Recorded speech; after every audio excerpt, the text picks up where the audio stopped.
history will be kinder to me than the contemporary media.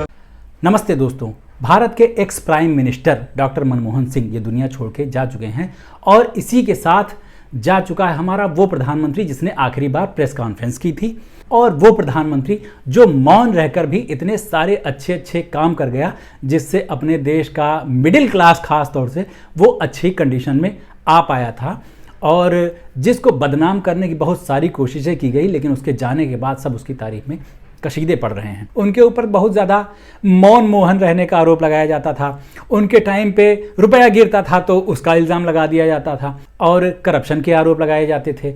लेकिन सिर्फ मनमोहन सिंह को ही बदनाम किया गया। उनके साथ उनकी पार्टी में भी जो नेता रहा करते थे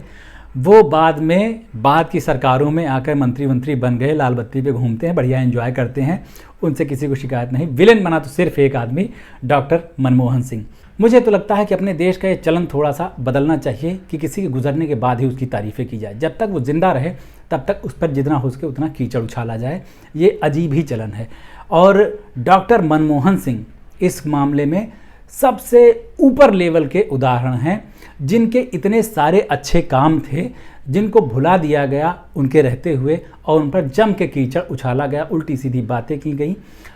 नेताओं के माध्यम से, विपक्ष के माध्यम से। जब उनके ज़माने में था वो तो जाहिर सी बात है, लेकिन मीडिया ने जो उनकी बदनामी की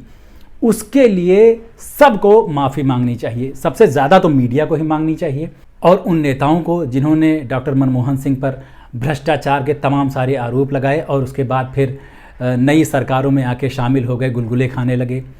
और हमारे आपके जैसे आम जनता को जो ऐसे नेताओं के और मीडिया के बरगलाने में आ गए और इतने बड़े कद के आदमी को बहुत ओछी भाषा में बहुत उल्टे सीधे नाम दिए, मौन मोहन और पता नहीं क्या क्या, बहुत सारे मीम्स और बहुत सारे ऑफेंसिव जोक्स बनाए, कार्टून्स बनाए। वो ज़माना था 2012, 13, 14 का, जब अपने यहाँ सोशल मीडिया क्रांति शुरू हुई थी ये फेसबुक और ट्विटर के माध्यम से। तब मीडिया ने और आम लोगों ने मिलकर जो नंगा नाच मचाया ना, और उन पर दूसरे पक्ष ने सत्ता को हासिल करने के लिए जो उल्टे सीधे आरोप लगाए, 2G 3G स्पेक्ट्रम घोटाला, कोल घोटाला, जीजा घोटाला और पता नहीं कितने कितने तरीके के, जिनमें बहुत सारे में तो कोई जांच ही नहीं हुई क्योंकि उसमें कोई बैकिंग ही नहीं थी, कोई बेस ही नहीं था। कुछ मामलों की जांच हुई भी तो पता चला कि कुछ भी नहीं है। ये इन चीज़ों को स्कैम कहना अपने आप में स्कैम था और सत्ता हासिल करने के लिए ही इन बेकार की चीज़ों को स्कैम बनाकर पेश किया गया। और उस टाइम पे जो मिडिल क्लास आदमी था ना अपना, वो बढ़िया एक हिसाब से ठीक ठाक लेवल पे खजाने में बैठा हुआ था और उसकी ज़िंदगी जो है भरे पेट वाली हो गई थी, क्योंकि 91 में जब doctor Manmohan Singh finance minister थे तब ग्लोबलाइजेशन की वजह से अपने देश के दरवाजे बाहरी कंपनियों के लिए भी खोल दिए थे। तो यहाँ के लोगों को पता चला कि दुनिया में क्या क्या बिक रहा है, उनको हम कैसे कैसे इस्तेमाल कर सकते हैं, सब कुछ पता चला। और जब वो प्राइम मिनिस्टर थे तब वो 7वां वेतन आयोग लेकर आए, जिससे जो सैलरीड क्लास था, खास तौर से स्टेट गवर्नमेंट और नेशनल गवर्नमेंट, उन लोगों को थोड़ा कैश आना हाथ में शुरू हुआ, अच्छी खासी इनकम शुरू हुई, जिसकी वजह से वो लोग बाइक वाले हो गए, छोटी कारें खरीदने लगे। तब लोगों के पास रियल में पैसा आना शुरू हुआ। हम लोगों के बचपन में हमने देखा है कि एक ज़माना वो था जब फीस जाने के पैसे नहीं होते थे और फिर एक ज़माना वो आया कि नहीं, थोड़ी थोड़ी बचत भी शुरू हो गई थी। तो ये जब डॉक्टर मनमोहन सिंह प्रधानमंत्री बने थे उसके बाद ही ये सब हुआ था। उसके अलावा उन्होंने बहुत कुछ दिया इस देश को, राइट टू एजुकेशन दिया, राइट टू इन्फॉर्मेशन एक्ट दिया, ताकि सरकार के अंदर जो भी घालमेल होता रहता है, जो सरकारी डिपार्टमेंट आम पब्लिक से छिपाना चाहते हैं, जैसे आजकल एक और चीज़ चल रही कि जो वोटिंग की प्रक्रिया होती है उसमें उल्टी सीधी चीज़ें आप लोग देख पाते हैं ना, सीसीटीवी में जो बंदा पकड़ गया था तो ये सब ना देख पाएँ, इसलिए इलेक्शन कमीशन खुद उन चीज़ों को सप्रेस कर रहा है। तो वो सारी इन्फॉर्मेशंस पब्लिक जो है, जो गवर्नमेंट की मालिक है प्रजातंत्र में, उस तक ये सारी इन्फॉर्मेशन पहुंच सके, इसके लिए उन्होंने राइट टू इन्फॉर्मेशन एक्ट लेके आए वो। और इस तरह की बहुत सारी चीज़ें उन्होंने अपने देश में इंट्रोड्यूस की, जिससे आदमी बढ़िया खिलखिला रहा था, खुश हो रहा था और आम आदमी के बीच में उतनी लंबी खाई नहीं थी, हिंदू मुस्लिम को लेकर इतना वैमनस्य नहीं था, अगर था भी तो अंदर अंदर था, बाहर खुल के नहीं आता था। मस्जिद के सामने गाली देने वाले भजन नहीं गाए जाते थे, शोभा यात्राएँ निकलती थी तो उसमें पत्थरबाजी नहीं होती थी। तो ये सब चीज़ें उन 10 सालों में नहीं होती थी और जिनकी वजह से आदमी एकदम